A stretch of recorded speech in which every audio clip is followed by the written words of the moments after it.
powered by Admission going on for Swami Vivekananda Group of Institutions, always guiding you for the brightest future. এই অনুষ্ঠানটির সহযোগী নিবেদন কালা head, এটা মশা মেরে ফেলে এবং ডেঙ্গু থেকে বাঁচায়। কালা হেড।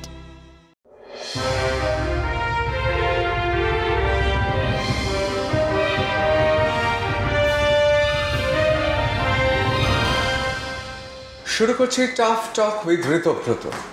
এই উপমহাদেশে দুটি পরিবার, যারা গঙ্গোপাধ্যায় লেখেন না, যারা লেখেন গাঙ্গুলি। একটি পরিবার অশোক কুমার, কিশোর কুমার এবং অন্যান্যরা, প্রতিটি ভাই কৃতি। আর এই উপমহাদেশে আরেকটি গাঙ্গুলি পরিবার, সেখানেও দুই ভাই অত্যন্ত সুপরিচিত গোটা উপমহাদেশে। আজকে আমরা সিএবিতে বসে রয়েছি প্রাক্তন ক্রিকেটার এবং সিএবির প্রেসিডেন্ট স্নেহাশিস গাঙ্গুলির সঙ্গে কথা বলবো। তার কারণ ইতিহাস রচনা করতে চলেছে আবার ইডেন। একদম ইডেন তো ইতিহাস রচনার একেবারে প্রাক মুহূর্তে।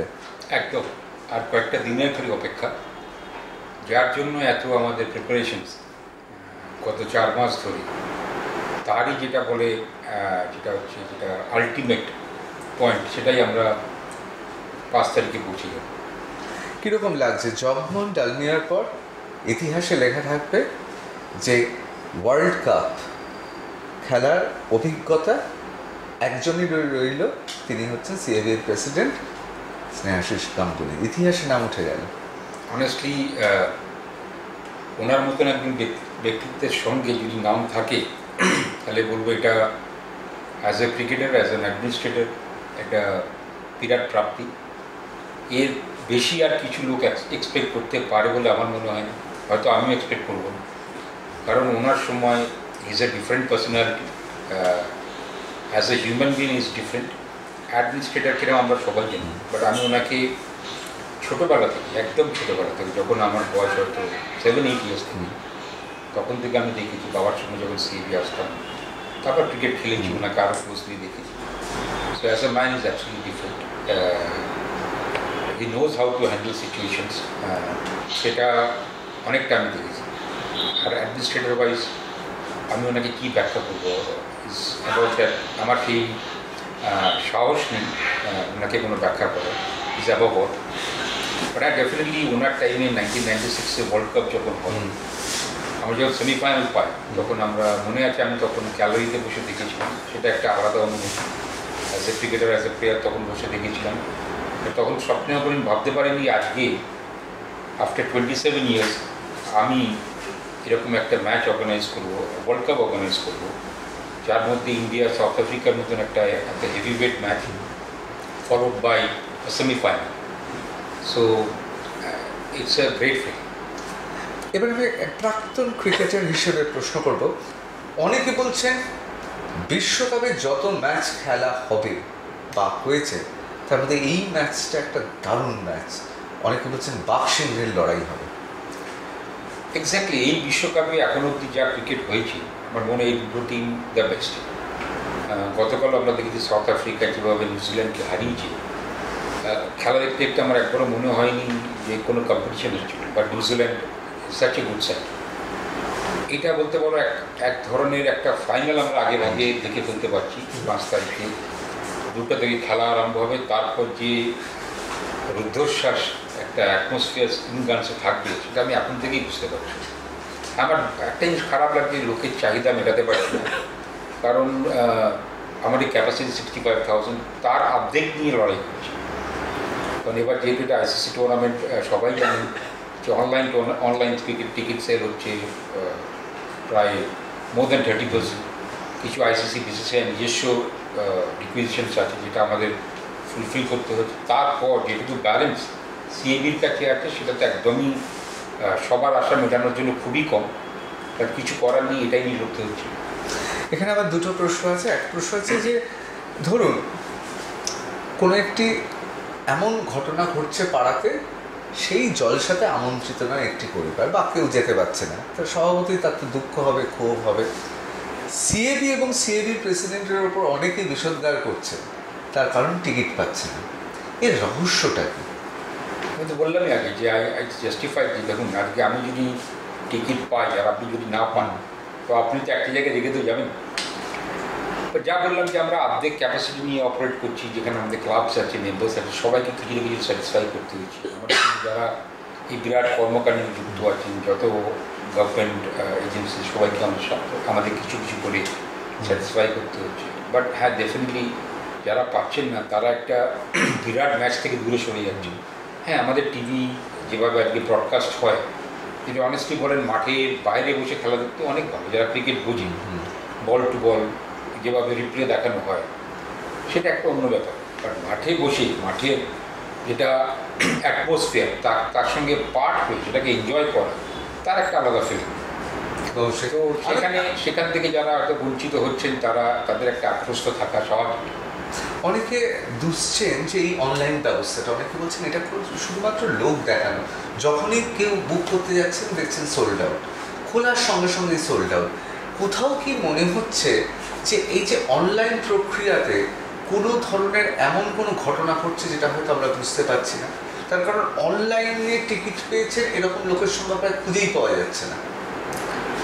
দেখুন, সেটা আমি ঠিক বলতে পারবো না, কারণ it's directly ticket sale is control by BCCI, যাদের বুক মাই শো হচ্ছে agency, they are handling everything.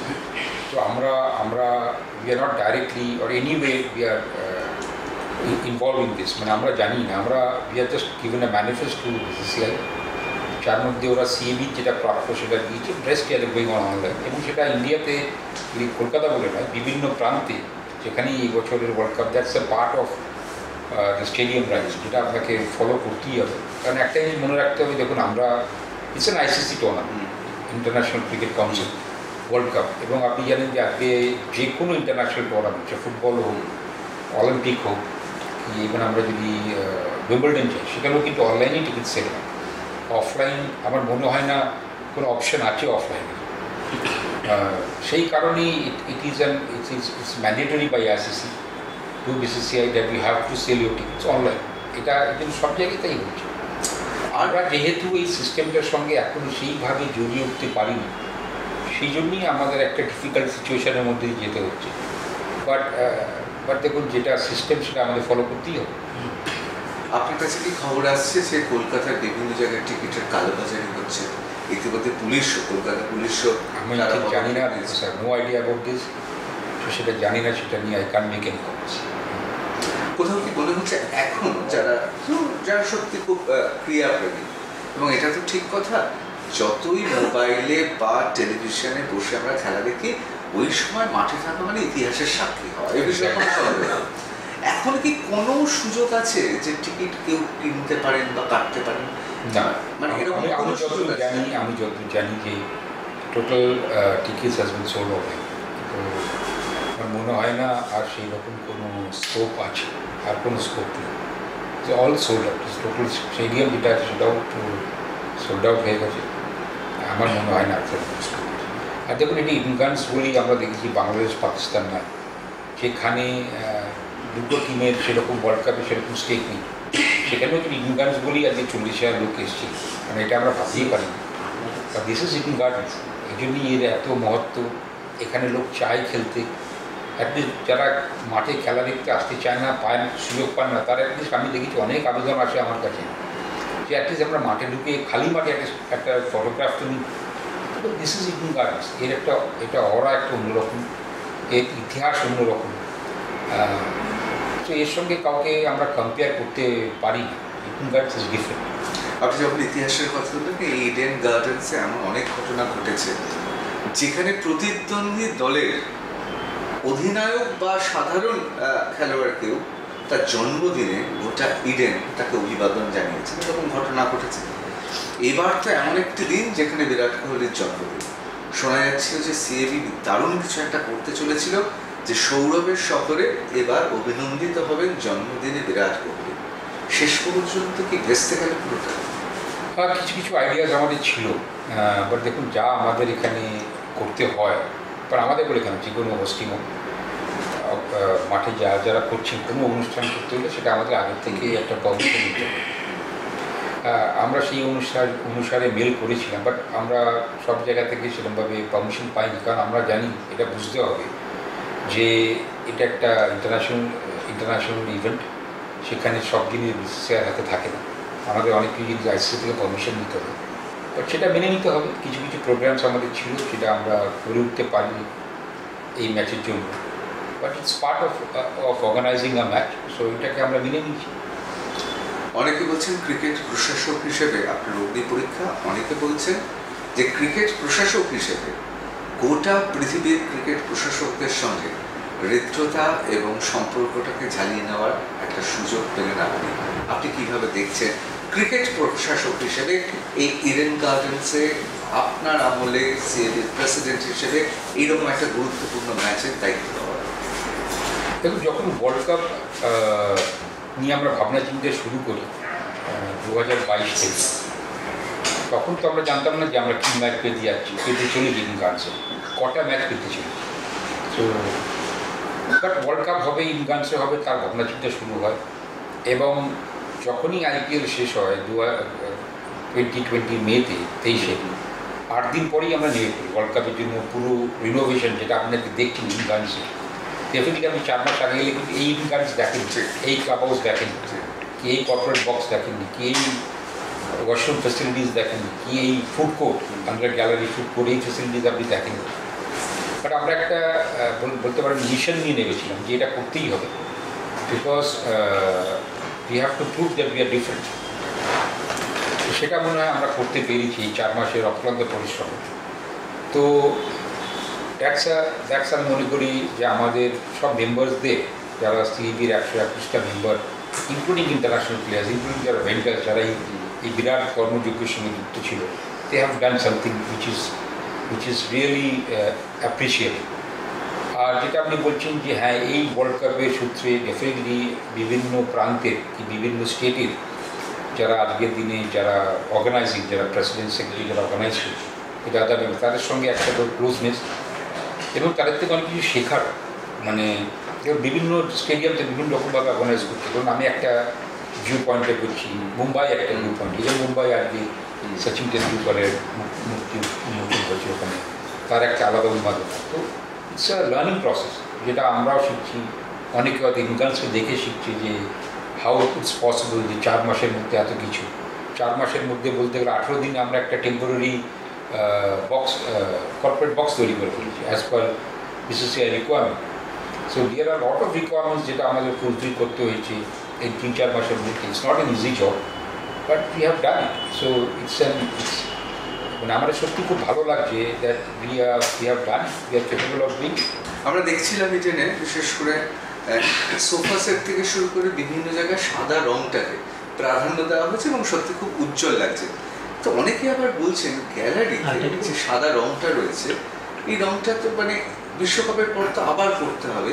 এই সাদা রঙের প্রতি কি আপনাদের অতিরিক্ত যে বলা যেতে পারে একটা ভালো লাগা, সেটা কি কোথাও খরচ বাড়িয়ে দিল? দেখুন, হোয়াইট তো সবসময় অ্যাপ্রিসিয়েবল। আপনি দেখবেন সাদার একটা আলাদা বৈশিষ্ট্য, এটাই যদি আমি অন্য কালার করতাম, এই যে ব্রাইটনেসটা আপনি দেখছেন, যেটা আমাদের ডিজাইনিং টিম ছিল, তারা দেখতেন এই ব্রাইটনেসটা কিন্তু সঙ্গে সঙ্গে কমে যেত।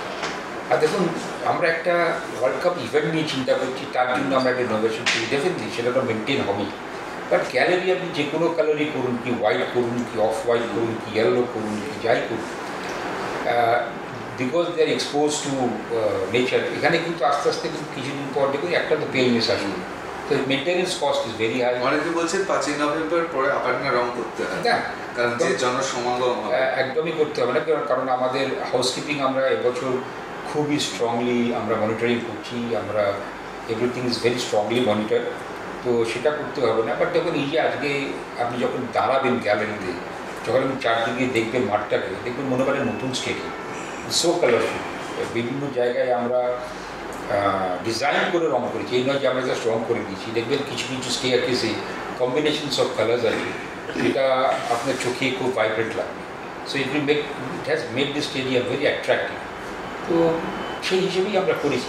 আপনি যেহেতু আর্কিটেকচারের কথা বলছিলেন, স্থাপত্যের কথা বলছিলেন, অনেকে বলেন ইডেন ততটাই বিলাতি যতটা বাঙালি। আপনি কি মানেন এটা?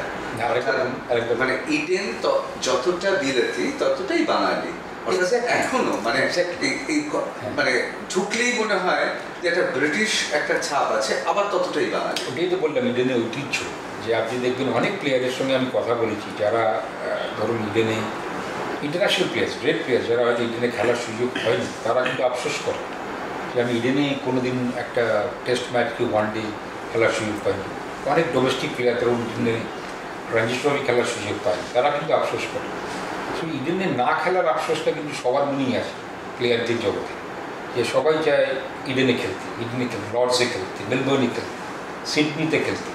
দিজ একটা সাম স্টেডিয়াম যার একটা হিস্টোরিক ব্যাকগ্রাউন্ড আছে, এবং যেখানে নামলেই না আপনার মনের মধ্যে একটা সম্ভব আপনার there is a different feeling. যখন আপনি ইন্ডিয়ানসে নামবেন, যখন এই ঘাসের উপর দিয়ে হাঁটবেন, দ্যাট ইজ গ্রেট ফিলিং, যেটাকে আমি অ্যাজ এ প্লেয়ার এত খেলেছি, তাও আমি এখনও ব্যাখ্যায় বোঝাতে পারি না।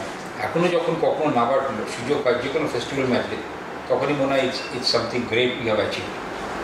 যখনই কোনো একটা দেশের খেলা হয়, যে কোনো দেশ হতে পারে, সেখানে সমস্ত আন্তর্জাতিক নিয়মকানুন মেনেও কোথাও পিচটা তো একটা সেই দেশের টিমের কথা ভেবে একটা প্রচ্ছন্ন একটা মদত থাকে। সেক্ষেত্রে ইডেনের পিচ এই মুহূর্তে ভারতের দলের যে পারফরমেন্স, আপনার মনে হচ্ছে সাজুজ্য থাকবে? দেখুন, ইডেন গার্ডেন্স লাস্ট IPL-এ one of the best ground পেয়েছে জয়েন্টলি উইথ ওয়াংখেড়ে স্টেডিয়াম, এবং এই দুটো মাঠেই আপনার সেমিফাইনাল হয়েছে, ওয়াংখেড়ে আর ইডেন গার্ডেন্স। ইডেন গার্ডেন্স উইকেট এমন, it's a very sporting wicket, যেখানে স্কোর হবে, আউটফিল্ড ইজ ভেরি ফাস্ট, এইগুলোকে আপনি কিছুভাবেই ট্যাম্পার করতে পারবেন না।